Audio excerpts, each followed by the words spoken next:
যদি আমি এনেকৈ আলোচনা কৰি আছো বুলি সি গম পায় মনত কিমান দুখ পাব এবাৰ ভাবি চাচোন আৰু সি বাগানৰ যদি কাম এৰি দিয়ে তাৰ পাছত কি হ'ব এটা কথা কোৱাচোন আজি যাবৰ সময়ত নীলে বাৰু মোৰ কথা কিবা কৈছিল নেকি আপোনাৰ কথা কিয় কিবা ক'বলগীয়া কাম কৰিছিল নেকি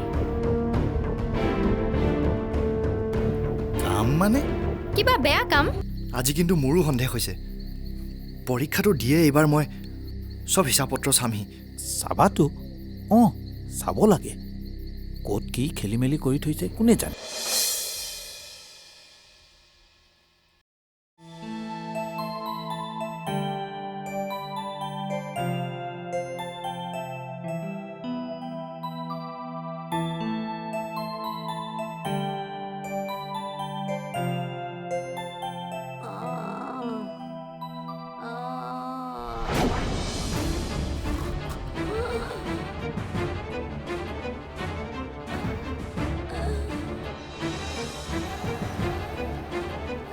জেঠাই জেঠাই জেঠাই কি হ'ল জেঠাই জেঠাই জেঠাই জেঠাই চাম জেঠাই জেঠাই উঠাচোন চোন জেঠাই জেঠাই জেঠাই কি কৰ তই জেঠাইৰ লগত থাকচোন মই ডক্টৰৰ ওচৰৰ পৰা আহোঁ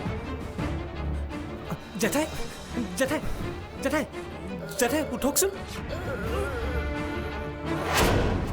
এই উকিল চাহাব তাই ঠিক কথাই কৈছে ৰে বাগানটা তই তোৰ কব্জালৈ আনিবলৈ ইমানখিনি শয়তানী বুদ্ধি কৰাৰ পাছত এতিয়া ৰৈ আছ কিয় নে এতিয়া ভয় খাইছ ভয় নাই ভয় মই কিয় খাম আৰু মোৰনো কি আইনমতেতো সেউজবাৰী এতিয়া আগৰলৈ গ্ৰীণ ফিল্ডছৰ হাতলৈহে যাব মই বিচাৰিছোঁ বাগানখন যে এতিয়া ধাৰত পোত গৈ আছে সেই কথাটো নীলিময় চলিহাৰ লগত মই একেলগে ক'ম আৰু মাক পুতেকে বাগানখন এৰি থৈ যোৱাৰ পাছত তই বাগানটা লৈ লবি এইটো কিন্তু কথাটা তই ভাবাৰ দৰে যদি নহয় মানে নীলিময় চলিহাই যদি তোৰ জালিয়াতিবিলাক ধৰিব পাৰে তেতিয়া তেতিয়াতো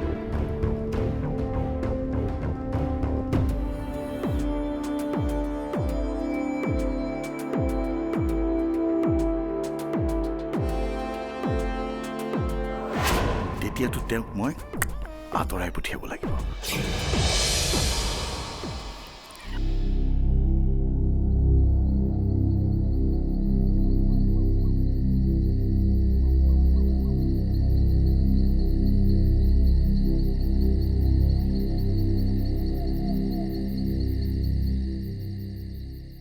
এতিয়া আৰু ৭-৮ ঘণ্টালৈ চিন্তা নাই ৰাতিপুৱা এবাৰ আহি মই চাই যাম দৰকাৰ হ'লে মই হস্পিটেলত এডমিট কৰি দিব লাগিব বাৰু তোমালোক এখেতৰ আমি এখেতৰ ভাড়াতে আহে ৩ বছৰমানৰ পৰা এখেতৰ লগতে আছোঁ ঘৰত আৰু কোনো নাই নেকি এখেতৰ নিজৰ আছে দুটাকৈ ল'ৰা বোৱাৰী নাতি নাতিনীয়েক চব আছে কিন্তু অ' আই চি বাৰু মই যাওঁ পাৰিলে পুতেকলৈ খবৰটো দিবা বলক ছাৰ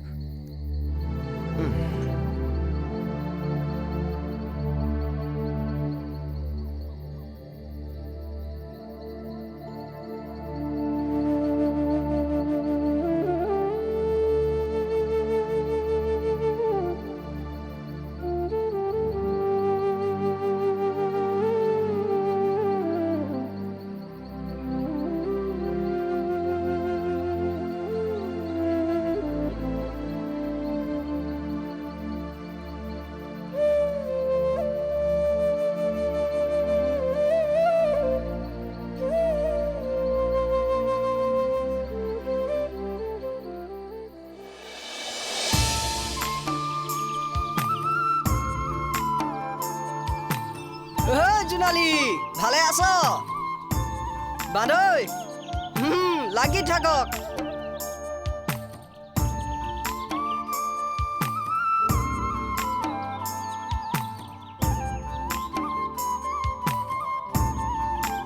কিবা ভাল খবৰ নেকি ছাৰ কিবা ভাল খবৰ যেন পাইছোঁ ছাৰ আপোনাকতো মই আগতেই কৈছিলোঁ যে ভনীজনীৰ বিয়াখনৰ আগতেই মই সেউজবাৰীৰ কামটো এৰি দিলোঁ। তাকে এটা কামৰ খবৰ আহিছে। মই 2 এদিনতে এবাৰ তিনিচুকীয়াৰ পৰা আহিবগৈ লাগিব। যেতিয়া আপুনি যাব খোজে, এতিয়াতো যোৱাৰ আপোনাৰ দৰকাৰ নাই। মই আগতেও এবাৰ আপোনাক কৈছোঁ, যিকেইটা দিন মই ইয়াত আছোঁ। চৰি, মই আপোনাক তেনেকৈ ক'ব নালাগিছিল। আপোনাক বাৰু ইনচাল্ট কৰাৰ দৰে হ'ল নেকি? হ'ল যদি ক্ষমা কৰি দিয়ক। মইতো পাহৰিয়ে যাওঁ যে বাগানৰ মালিক নহ'লেও জোনালীৰ বিয়া আপুনি নীলৰ লগতেই ঠিক কৰিলেহেঁতেন। কাৰণ তেওঁলোকে দুয়োকে বৰ ভাল পায়। এম আই ৰাইট? মই ঠিকেই কৈছোনে?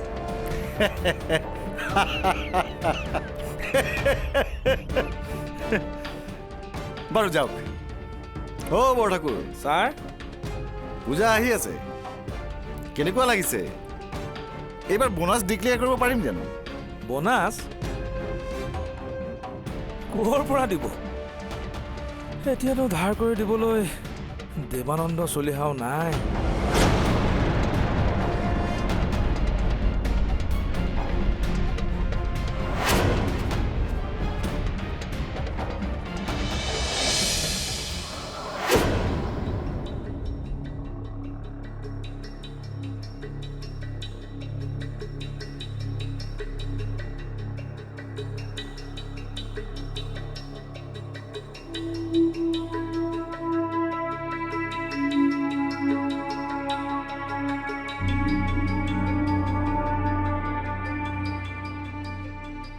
মই হেমন্তক মাতি পঠিয়াইছোঁ।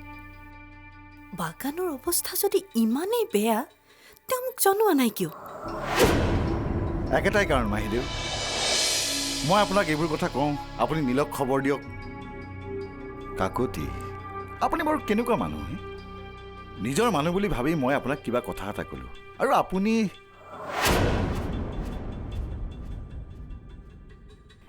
সেইবোৰ কথাবোৰ আপুনি মাহিদেউক ক'ব লাগেনে? নীলে গম পাওক আৰু তেওঁৰ পৰীক্ষা 12 বাজক। আপোনালোকে তাকেই বিচাৰিছে নেকি?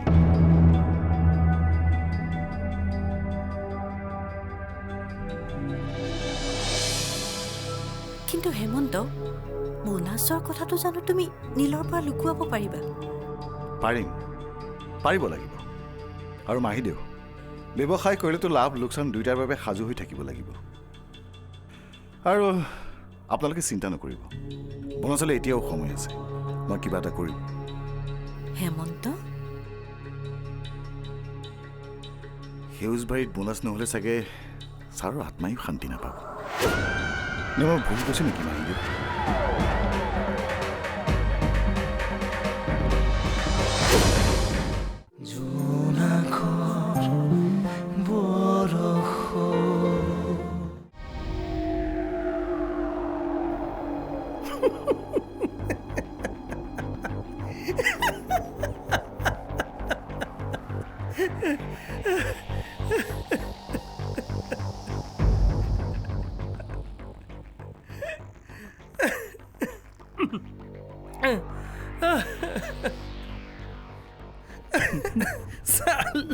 কমচে কম 1 ডজন শিয়াল মাৰাৰ পাছতহে তোৰ নিচিনা এটা শয়তানৰ জন্ম হয়। একটা কথাকে 2 ৰকমে কৈ 2টা কাম হাসিল কৰি দিয় ন? 2টা কাম মানে?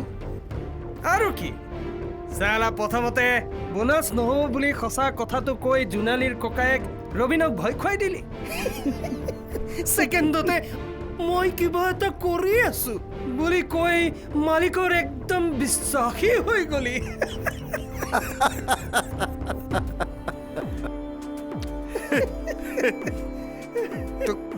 তোকতো মই কৈছোঁ ইছমাইল, 2 দিন পাছত যেতিয়া নীলিময় আৰু নিৰুপমা চলিহাই বাগানখন এৰি গুচি যাব লাগিব, তেতিয়াও মই তেওঁলোকৰ কিন্তু বিশ্বাসী, অতি বিশ্বাসী কৰ্মচাৰী হৈ থাকিম। কিন্তু ৰবীন কাকতিক মই কেৱল ভয় খুৱাই বহি থাকিব নোৱাৰোঁ। তেওঁতো নীলিময় চলিহাক জুমাই কৰিবলৈ গৈ মোৰ লগত ডাঙৰ অন্যায় কৰিছে, এটা ডাঙৰ অপৰাধ কৰিছে, আৰু এই অপৰাধৰ শাস্তিৰ পৰা মই তাক কেতিয়াও ৰেহাই দিব নোৱাৰো, কোনো কাৰণতে নোৱাৰো।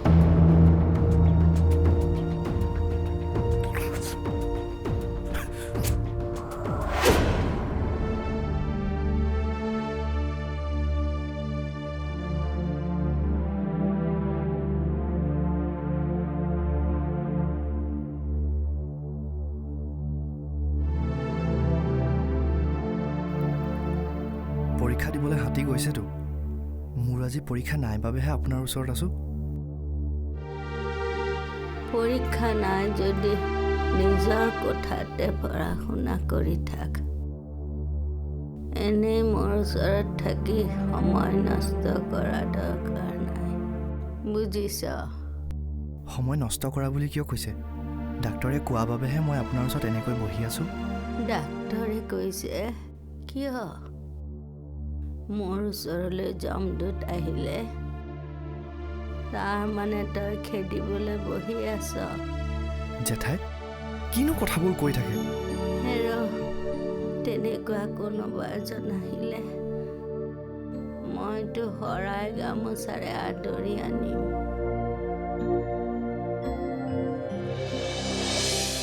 জীয়াই থাকিবলৈ আৰু ইচ্ছা নাই হ'ব পাৰে।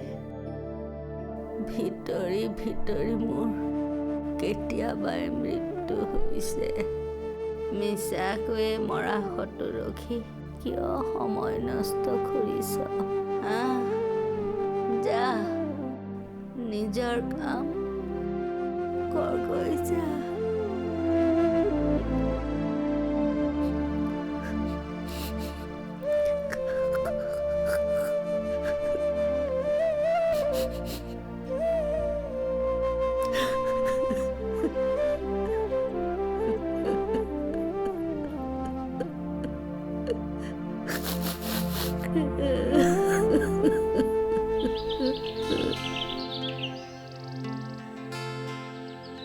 এতিয়া আৰু তই আগৰ নিচিনাকৈ বিহু নাচি ফুৰিব নোৱাৰিবি নহয়।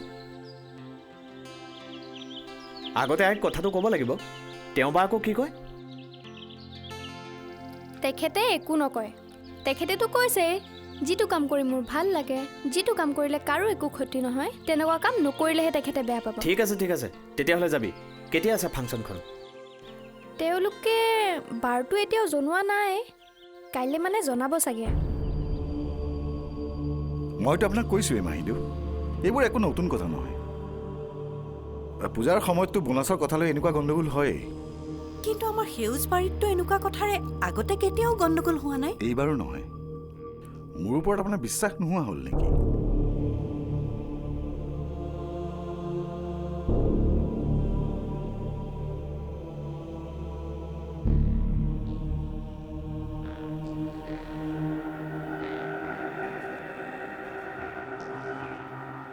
সিমান দিনে বাগানখন মই কেনেকৈ চলাই আছোঁ কোনেও খবৰ এটা ৰখা নাই।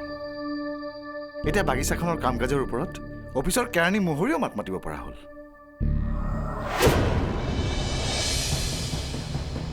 সেইকাৰণে কৈছোঁ বাগানৰ কৰ্মচাৰীক মৰম কৰিব লাগে, কিন্তু তাৰো এটা সীমা থাকিব লাগিব।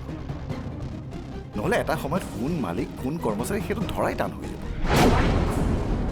হেমন্ত, তুমি কেনেবাকৈ ৰবীন কাকতিৰ কথা কোৱা নাইতো? হয়, মই তেওঁৰ কথাই কৈছোঁ। যদিও এতিয়া আপোনালোকৰ লগত তেওঁৰ এটা নতুন সম্পৰ্ক হৈছে, মোৰ বাবে কিন্তু তেওঁ এতিয়াও মোৰ তলত চাকৰি কৰা এজন সাধাৰণ কৰ্মচাৰী। অফিচৰ ভিতৰৰ কথা য'তে ত'তে কৈ ফুৰাৰ বাবেতো নিয়মতে মই তেওঁৰ ওপৰত একশ্যন ল'ব লাগে।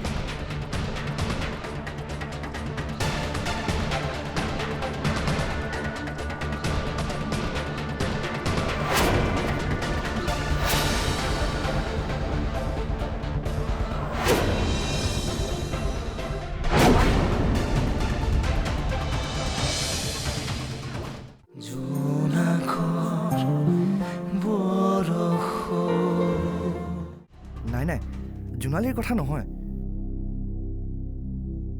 মই বাগানখনৰ কথাই ভাবিছোঁ। সেইদিনা সেই ট্ৰেক্টৰ ড্ৰাইভাৰটোৰ লগত দেখাৰ পাছত মই মানুহজনক বিশ্বাস কৰিব নোৱাৰা হৈছোঁ। কিন্তু নীল, তেওঁতো তোমাৰ এমপ্লয়।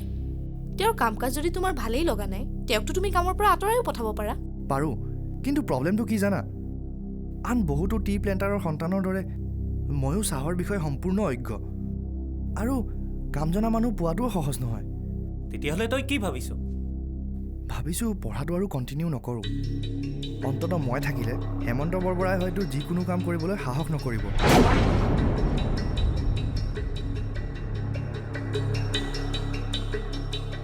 কিন্তু আজি দুদিনমানৰ পৰা মোৰ ভাৱ হৈছে যে মানুহটোৰ হয়তো মোৰ ওপৰতো ভাল ভাৱ নাই। তোৰ ওপৰত? তোৰ ওপৰত কিয়? তোকতো মই কৈছিলোঁৱে যে জোনালীক মই প্ৰথম লগ পাইছিলোঁ হেমন্তৰ দাৰ লগত তেওঁৰ বিয়াৰ কথা পাতিবলৈ যাওঁতেহে।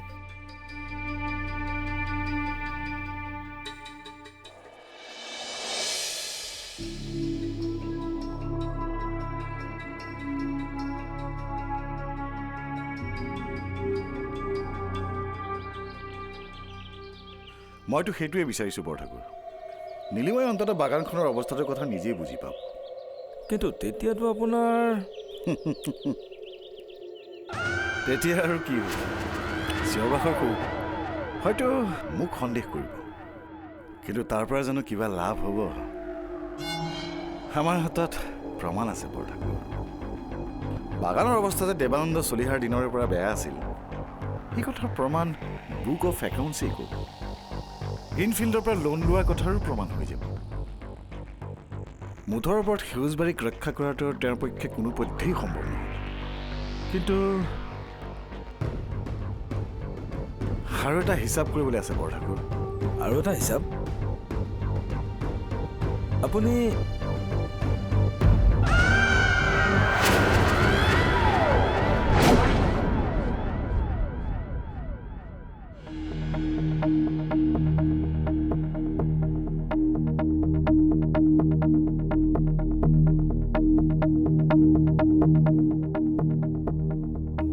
মাহিদেউ অসময়ত মাতি পঠিয়ালে যে। এইখন চোৱাচোন। চেক? এইখনতো বোকাখাটৰ ওম শান্তি জুৱেলাৰী কৰ্মকাৰক দিয়া চেক। কিন্তু তেওঁ আজি আহি চেকখন ঘূৰাই গৈছে। ঘূৰাই গৈছে? তাৰমানে মোৰ একাউণ্টত 20,000 টকাও নাই নেকি হেমন্ত? তাকেতো ভাবিছোঁ, ক'ৰবাত কিবা এটা গণ্ডগোল হৈছে নেকি? ঠিক আছে, মই কাইলৈ বেংকত খবৰ এটা ল'ম।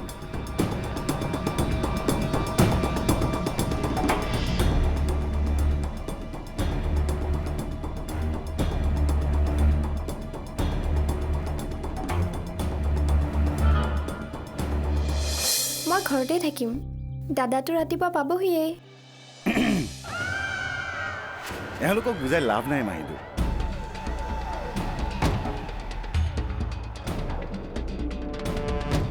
ককায়েকক ইমান বুজালোঁ, কিন্তু কি লাভ? আজিতো কাম বিচাৰি গ'লেই, গতিকে এওঁক নিজৰ ঘৰতে থাকিবলৈ দিম। কি হ'ব, মইতো ওচৰতে আছোৱেই।